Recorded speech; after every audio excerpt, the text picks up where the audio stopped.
Welcome to the Blogger Genius Podcast, brought to you by Milo Tree. Here's your host, Jillian Leslie. Hello, my friends. Welcome back to the Blogger Genius Podcast. I'm your host, Jillian Leslie. And if you know anything about what I do, I build online businesses with my husband, David, and I help others build their blogs and businesses too. So if that is you, you are in the right place. In today's episode, I am talking to my good friend, Paula Rollo, and she is an SEO expert, search engine optimization, getting your posts seen and found and served up by Google. But before I start the interview, we're going to be talking about creating blog posts. And I have a blog post checklist that I recommend you get. So if you go to milotree.com/blog post checklist, you can download it and it's free. And really what it is it's a guide that you can use when you are writing a blog post to make sure you have covered everything. It probably has 20 different steps. What I know people have done is printed it out, put it on their desk, and when they've written blog posts, they go through it just to make sure they have covered all their bases. I think it is really useful. I use it myself. So again, before I start the episode, it is milotree.com/blog post checklist. I think you will find it incredibly useful. In this episode with Paula, what I love about her is she shares real actionable tips. So let's say you're creating blog posts and they are not ranking on Google. Probably what you need to work on is search intent. What that means is there is an audience out there searching for stuff. How do you get your content in front of them? I think you are going to find these tactics really useful, especially when it comes to finding the right keywords to target and how to layer your content so that you can build your authority around these keywords. What I love about Paula is how strategic she is. As traffic from Pinterest is getting harder to come by, we are all leaning into SEO, getting traffic from Google.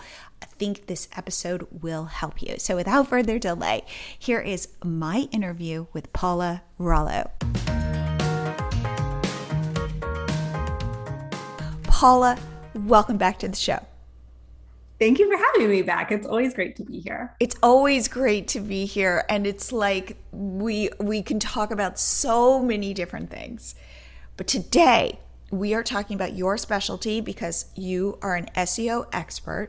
And the thing that you mentioned this topic, and I went, ding, ding, ding, yes, we need to talk about it. And that is what happens when you spend all of this time writing a blog post. You think it's going to do great, and it turns out all you hear are crickets. Now, one last thing. In my previous podcast episode, and I'm going to link to it, I went through best practices for structuring a blog post. And there's a free blog post checklist. I recommend you download it and work through this. But you've now spent hours writing your best blog post and you're getting no traction and you are demoralized.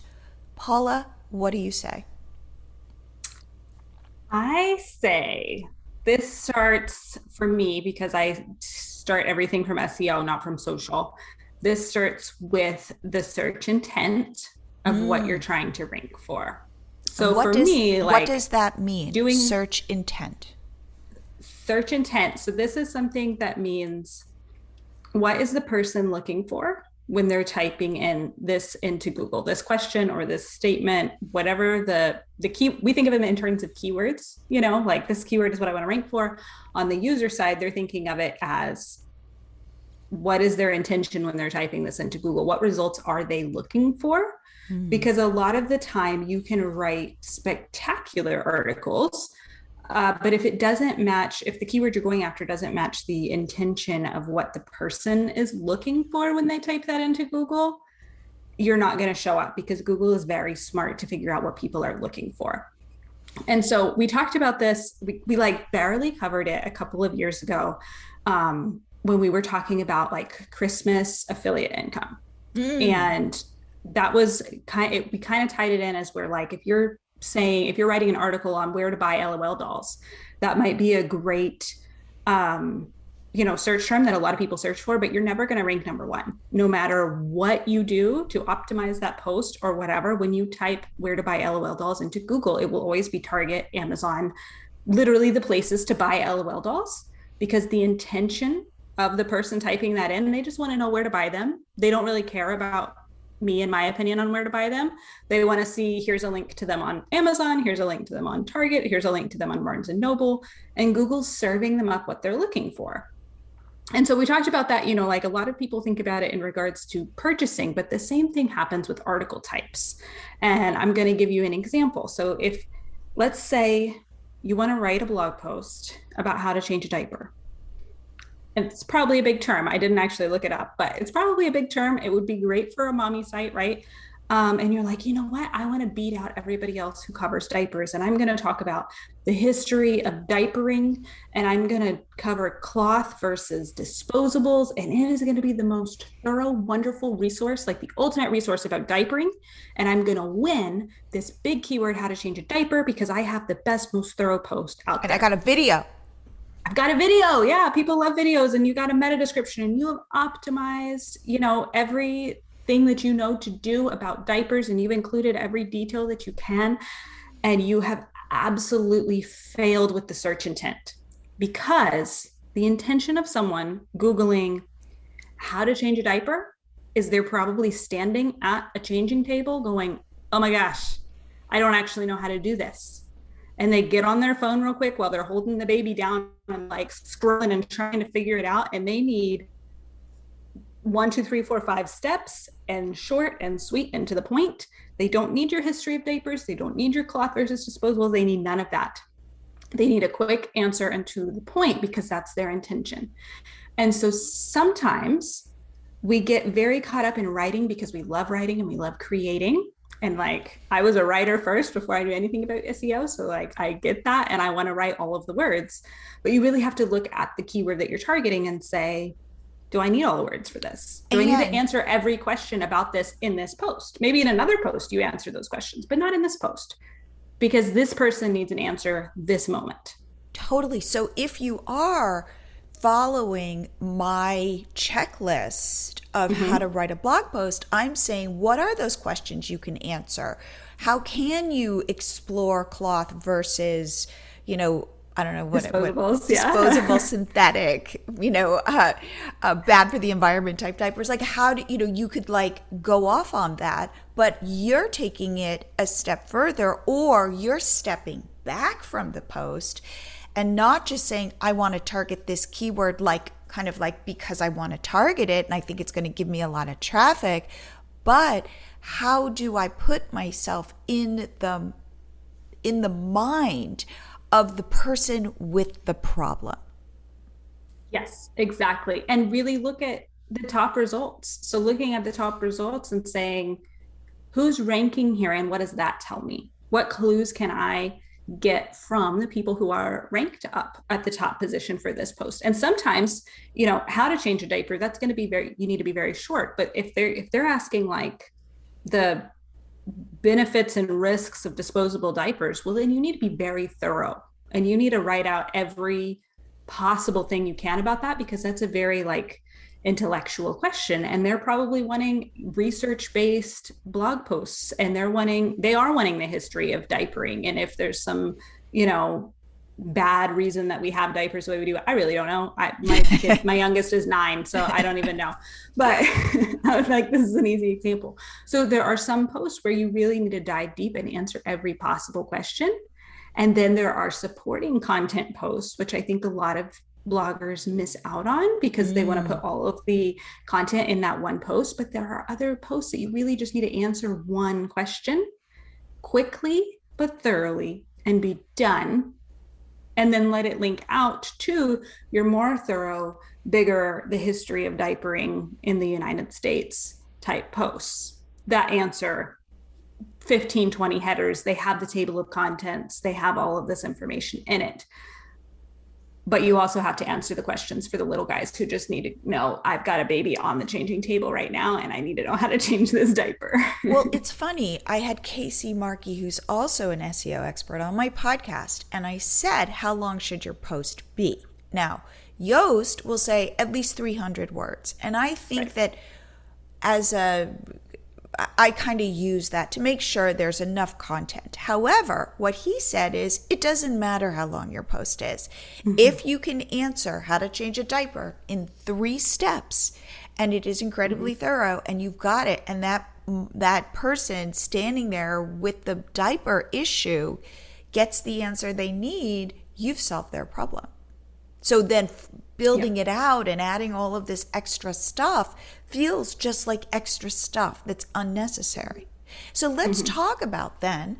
I've got, let's say, and I love to, like our children are both like way out of diapers, but let's say though that I love diapers and I know what the history of diapers are, and I have a very strong opinion about cloth versus disposable. Like who knows? But like you were saying, answer the small questions and then have kind of that cornerstone post about diapers. Explain what you mean by that and like how you're linking to all of this. How are you building out the content so that when somebody types in diapers, they might think, oh, Jillian Leslie, like she's the diaper expert. And I might get traffic. Or wait, I'm going to make this even more complicated.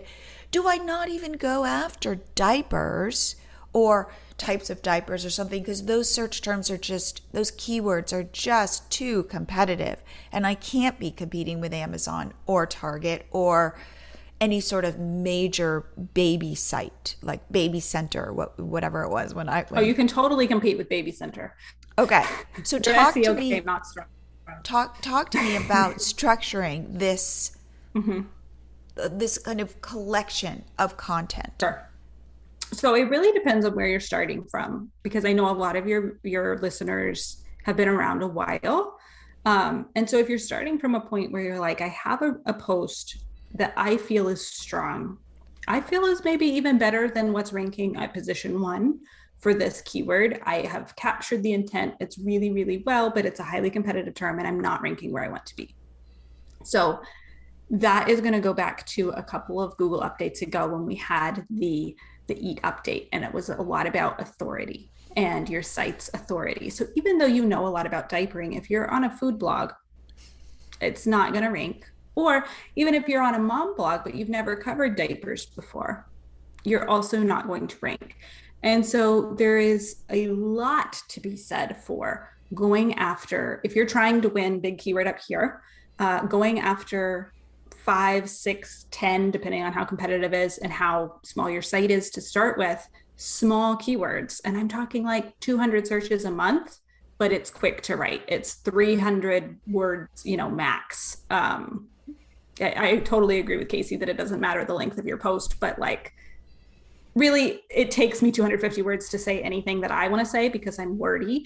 So I never really have that issue, but writing out those little ones and winning them, and then going after a 500 a month term and winning it, and up and up and up. And all of those little ones should be linking to the big one that you really want to win. One thing a lot of people do wrong is that they link all the little ones to each other. And that's 1, overwhelming for the reader. And 2, it usually doesn't make sense. So if you're covering a topic from 10 sides, the topic in the middle can link to everything. So this is where like people like use silo strategies. They use cornerstone, or they can use like, I kind of can think of it as like a wheel, like one of the old wheels with spokes on it. So you have like the thing in the middle, and that's the big keyword that you're trying to win. And so a lot of the things, all the smaller content, all the supporting content makes sense to link into that. But sometimes there's not crossover. Sometimes you've got something on one side of the wheel and something on the complete other side of the wheel. And those two things don't make sense to link to each other at all. No, but they do make sense to link to that center point. But what if, though, some of them do make sense to link to each other? Then yes, naturally. Absolutely, so link them to each other naturally. Okay. But here's the question. You can mention it easily as you're writing in the body of your text. And it's not just going to be a wall of links at the bottom. There are times and places for walls of links at the bottom. Like that's totally, I'm not saying that's wrong to do, but if you're just throwing in a bunch of like, hey, this is everything I've ever written about a diaper ever. No. If you're writing a comparison of newborn diapers on one side, and then you also have a post about pull-ups, don't link those together. That doesn't make any sense because pull-ups are for toddlers and newborn diapers are obviously for newborns, but definitely link that to your history of diapering posts that you're trying to get to rank in the middle of your wheel. Now, in this, let's call it the center cornerstone post or whatever other term. Silo, everybody uses something different word. But this is your mega post. How do you then not repeat yourself? How do you make this stand out as like the authoritative post on diapering without then copying yourself and having that content be also living in both places? Mm-hmm. So I've answered these 10 questions, but these questions are kind of what make up my large cornerstone post, but I don't want to be verbatim copying them. I want it all to be additive. Right. So it, for the most part, should not overlap. And what I mean by that is if you go through 10 things in your center post, that should not be the 10 things that you write content on to try to support it. The 10 things in your center post should be things that you think that post can rank for, or that are helping support the main idea of what you're trying to rank for. The things that you're writing outside of it are the same concept, the same topic, but covered differently, covered in a different way, or I'm trying to think of ways to like another example I could use other than diapering to really bring it home. But if you're writing the history of diapering in the middle and then a comparison post outside, well, that comparison would not live inside that middle post because you're talking about history. But a comparison of the diapers now in 2021 does make sense. And that makes sense to link both out from the center post and into the center post. But that's not content that you would have written out in that original post. Got it. Okay, that makes sense. So do you think it is worth it then to use this strategy to go after big keywords? Absolutely. I do it the other way as well. So we talked about taking a piece of content that you already have that's ranking. And the other thing I'll do to get ideas of what to write about that is I'll put that post in Google Search Console and I'll see what is it ranking for on page like 10 of Google that I didn't answer in the post. And that tells me I could write that blog post and I could rank for that blog post. So that's another way to find ideas. Wait, say that again more slowly. So Google Search Console, let's start Google there. Search Console. Okay, remember, and I said this in, I don't know, but Google Analytics tells you what your audience thinks of your site, what posts they're coming to, where your traffic is coming from. It is audience based. Google Search Console tells you what Google thinks of your site. Yeah. What it tells you if you've got broken links, it tells you if there are problems with your site, and it will also tell you what keywords Google has you searching for. And we talked about this the last time. If there are keywords you are searching for and you don't have content specifically for that keyword, that is the easiest content then to write because you're already searching for it. So go create that blog post. Now, how are you using Google Search Console to use in this strategy? So in this context, I would put the URL of the post that I want to be ranking into the performance area of Google Search Console. So in that box, and then just copying and pasting the URL, and then it's going to tell you what keywords you're ranking for. And where specific URL. Yes, where on the page you are. It's a number system. So like anything 1 to 9 is going to be page 1, 10 through 19 is kind of page 2, and so on. So what I do is you can kind of, under the search appearance, you can make it where your top things are showing first, like all of your number ones, or you can flip it and make it all of your like number 99s. Ooh. And so it can be helpful to flip it and say what here is related but out of left field. Like I said nothing about this. Maybe somebody commented on this post with this sentence, this long tail keyword, but I did not cover this in this post. It's not really, it's adjacent, but I don't know why it came up for that. On page 99, it didn't really come up for it, but it's in there Google somewhere. The algorithm noticed it. Like it was like seen by the algorithm out of the corner of the algorithm's eye, you know.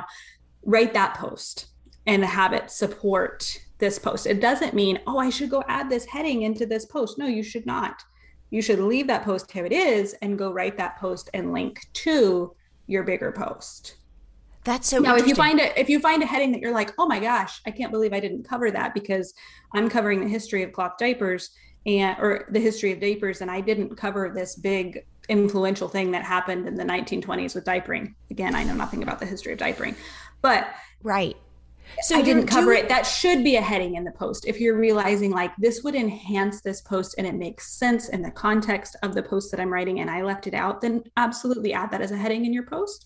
But you're going to find in Search Console a lot of left field things on the topic that you can write about. And that's kind of the gems that you're trying to pull out to write supporting content that's not repetitive. That's not, I'm going to link to this post where they're going to see the exact same information again, just written differently so that I don't have repetitive content in the eyes of the algorithm. Absolutely not. You want to write something new and different and fresh. Ooh, so you're not worried about the fact that this is ranking on the 99th page in Google search. You're looking at it from the perspective of there are gems in here. Like, I don't care where it's ranking. It's much more for sparking ideas for me that on some level there's some connection here, and it's not like Google's going to go, wait a second, this was ranking on page 9. Like that there's this, it's much more as an idea generator. So one thing that Search Console does that's both annoying and helpful is that it will give you content like your ranking number on something where it only put you on that page for 5 minutes.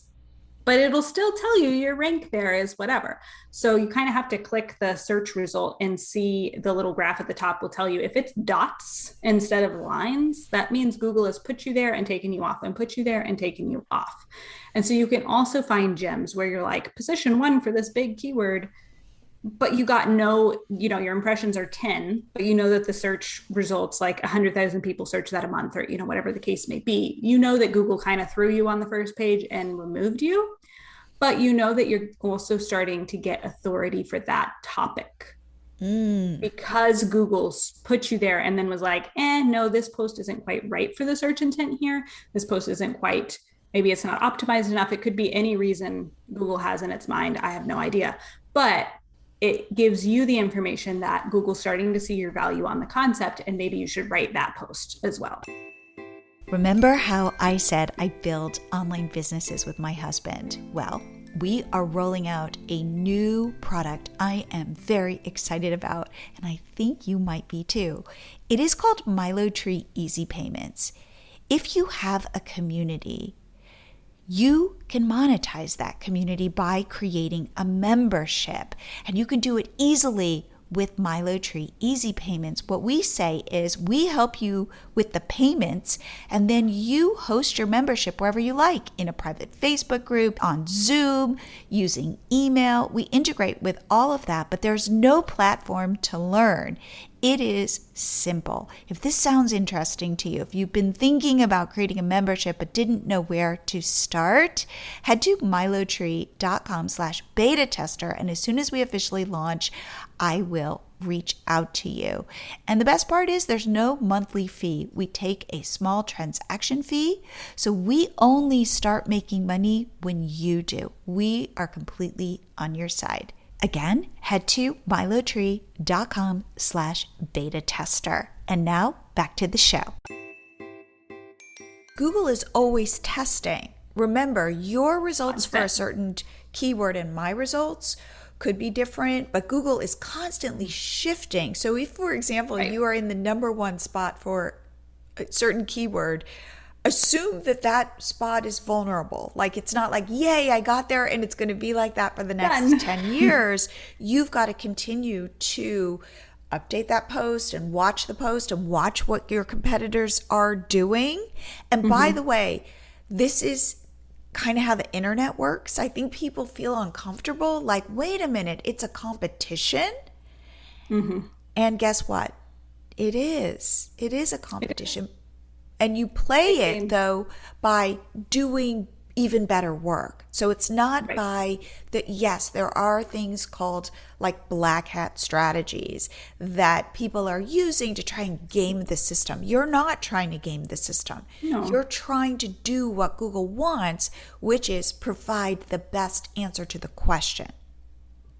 Absolutely. You're more in a relationship with Google and trying to, what is Google's love language? It's content. I love that. Serve Google.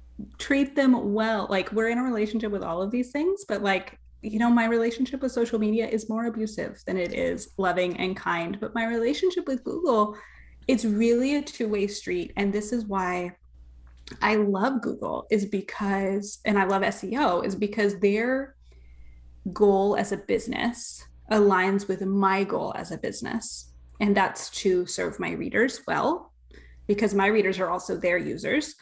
So that alignment is there. And then it's also to have a good internet and make sure that people are getting the answers that they need. Google wants us to get traffic. Google makes money when we make money, because all of our ads, no matter what network you use, you're running Google ads on your site. So Google makes money when you make money, and they have literally a financial interest in sending you traffic. And that is very different than Facebook and Pinterest and all the other things, which I still use. I'm not like anti-social media, but the goal of social media is to get people to stay on their platform.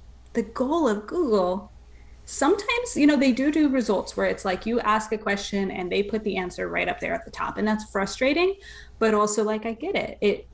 It's serving the reader best.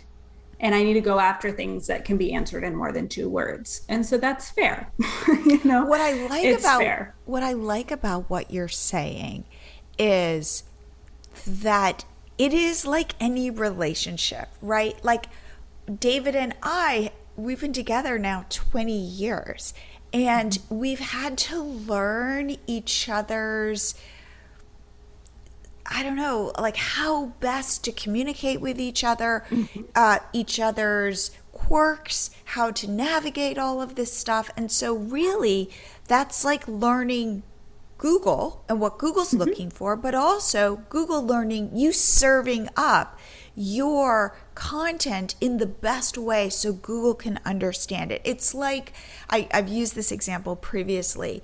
What I have found in my relationship is if I say to David, I need you to be more helpful around the house, to him, he has no idea what that even means.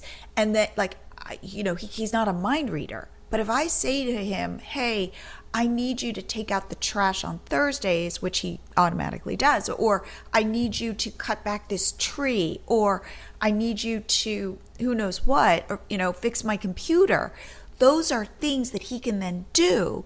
And to him, he goes, oh, this is what Jill wants from me, versus I need you to be more helpful around the house. And I learned this probably 15 years ago. So that's where, again, think about that as a relationship. How do I serve up to Google? It's literally search intent. In your relationship with David, it's search intent. It is. It's like I need to feed him the information that's going to come back at me in a really positive way.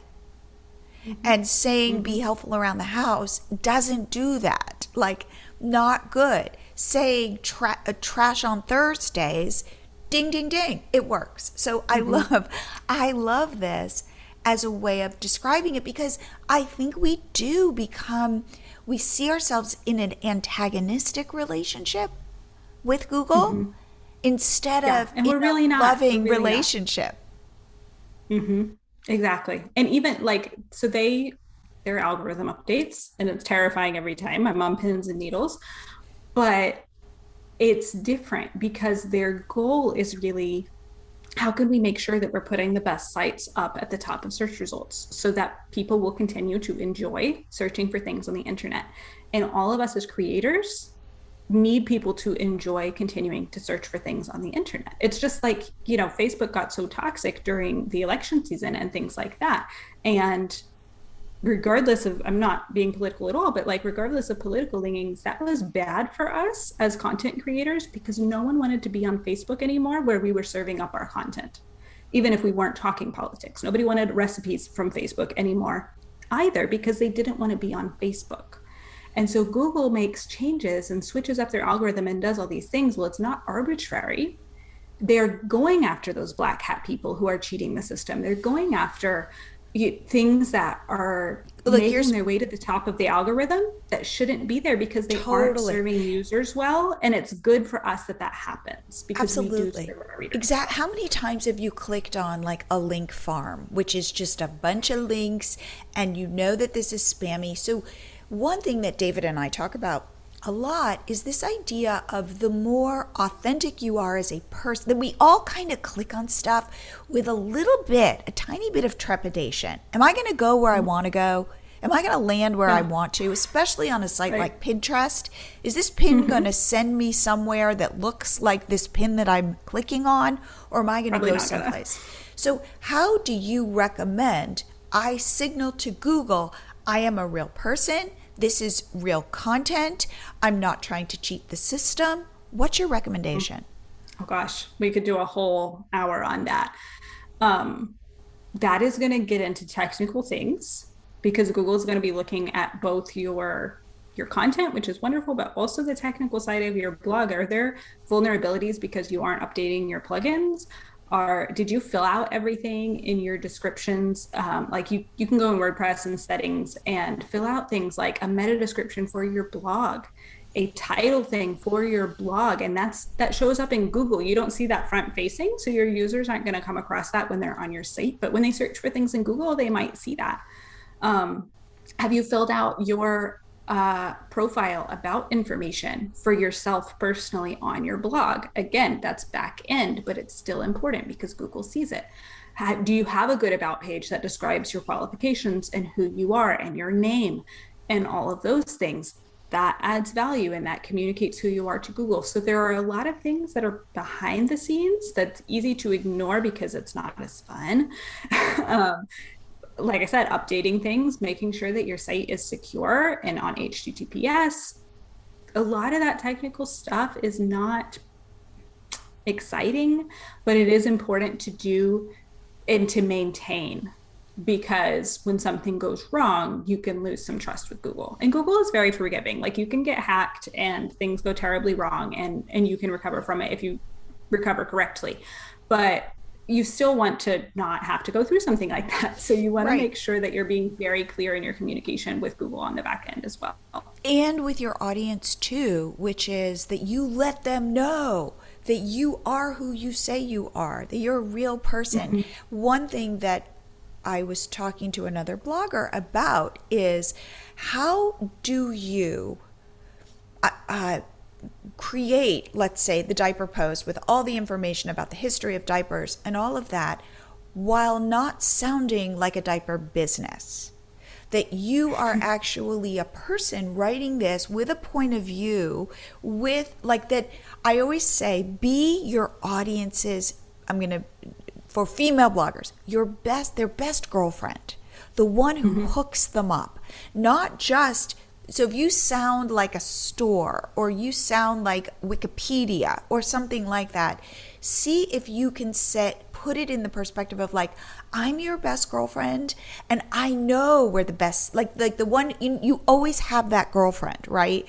So it's like you want that. When I was a new mom, I had that new mom friend who took me to Babies R Us, who said, you need this, you don't need this, you need this, get this, and the stuff I didn't even know what it did. But she was that person. Right. When you're a blogger, be that person.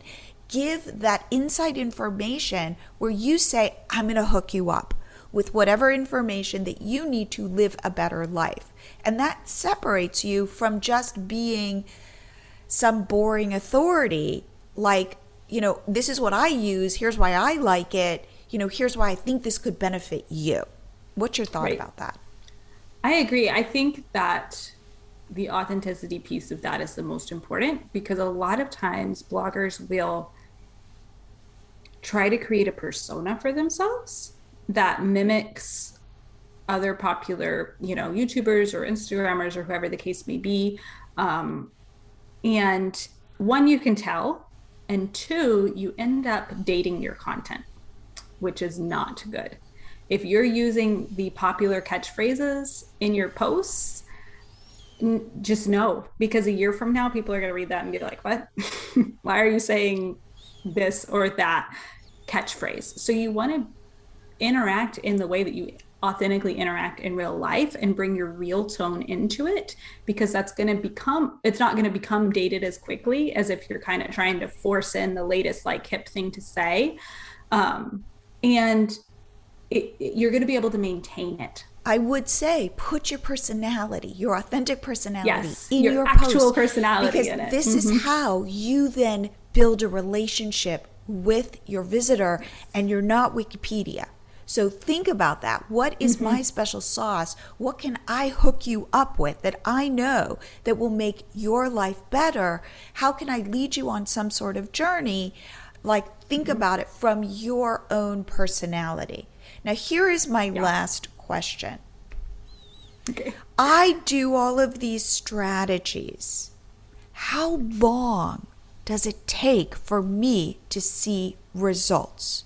This I get all the time. I post something, let's say on Instagram, and let's say I've got swipe up and I can drive traffic and I can see it, and the half-life of an Instagram post is just a couple days. So I can get that immediate feedback from social media. Even on it, let's say even on Pinterest, I know it's slower, it's a slower build, but it's still, I can get traction in a week or two or a month. Google slower. How patient do I need to be? A lot more patient than you are. So one thing that messes people up with Google a lot. Okay. So there's a thing where Google crawls you. They'll crawl your site, and that's good. You want them to crawl. When you update something, it sends this to Google, and Google goes, oh, I should go check that piece of content out because something was updated in it. Let me recrawl it. And they'll usually do that. If you publish content regularly, it's probably within 2 to 3 days. If you're obsessive in your search results, you know exactly how long that is. I'm obsessive in my search results, so I can tell you from site to site how long it will take Google to crawl something. But Google crawling something and Google changing your rank on something, two different things. It takes a little bit longer for Google to crawl it, and then it's kind of look at it again. If we go back to a relationship, if you're building trust with someone, you can say something nice to them, and they'll be like, okay, let's see if you back that up with your actions for the next couple of weeks. I'm not just going to take you at your word. Let me watch, observe, see what's happening. And then over the next probably 2 to 3 weeks, if you're getting crawled regularly and you have if you're a site that ranks for other things in Google, for other substantial keywords, this will be what the process looks like and the timing. So about 2 to 3 weeks later, you can go into Search Console and see the movement and see, hey, look, first it'll look like a heartbeat monitor, up and down, up and down, up and down for specific keywords, because Google's testing you. They're like, okay, you said I love you, but let's test this. Let's see this. Let me just observe.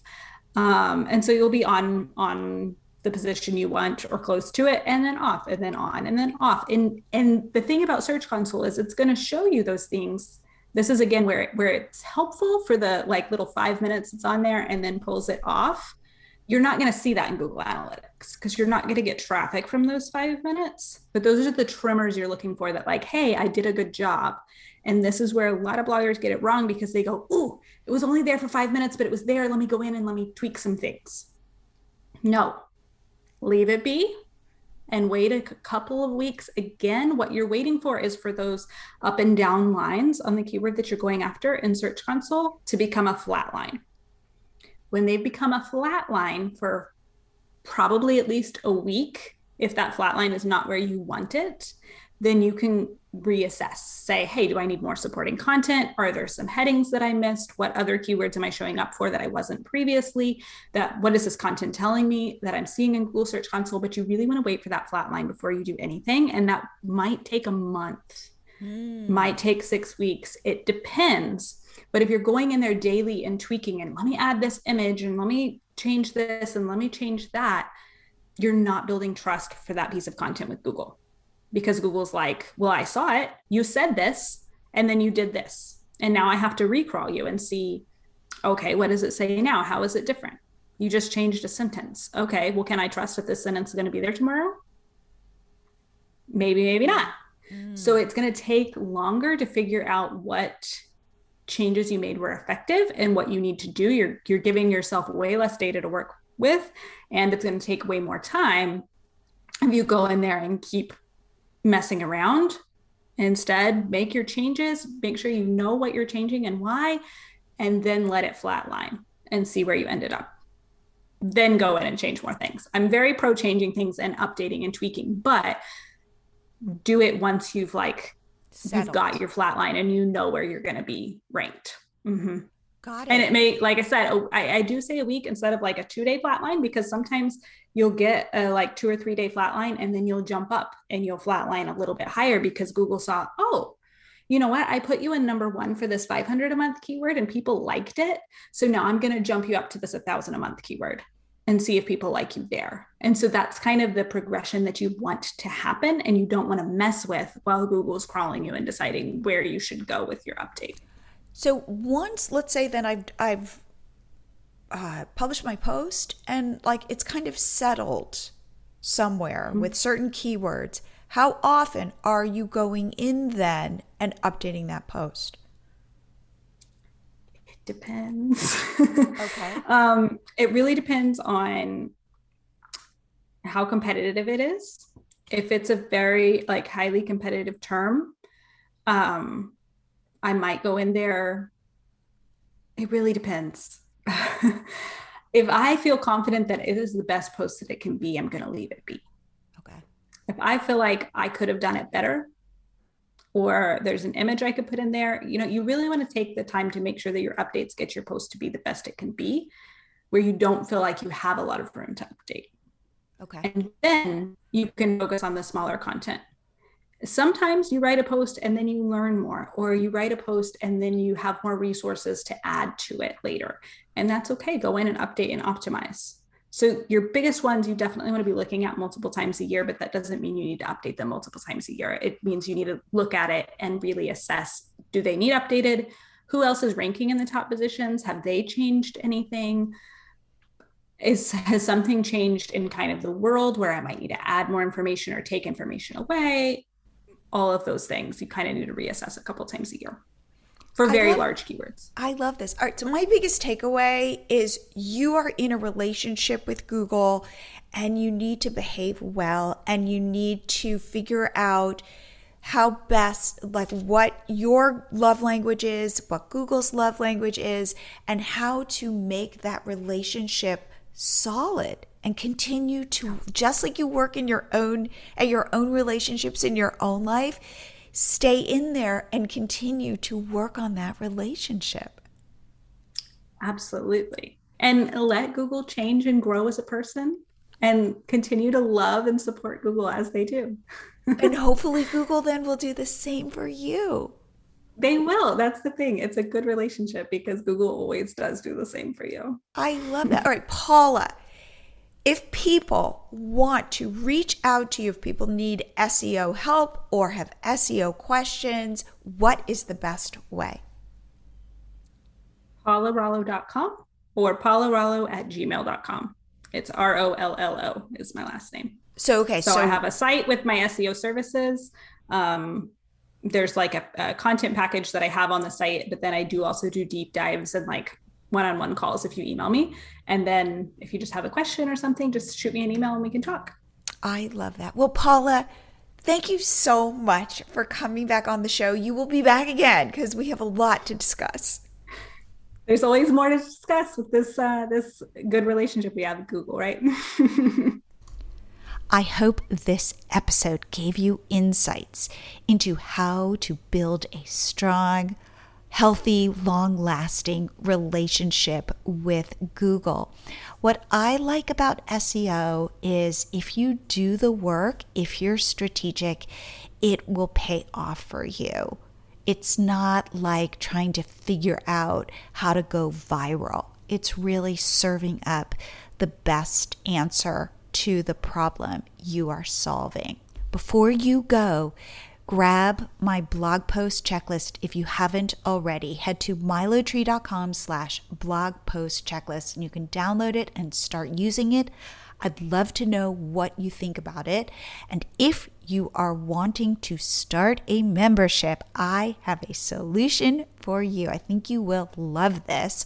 Again, if you're on MiloTree, go to milotree.com/beta tester. You can do both of these things really quickly all at once. And I will see you here again next week.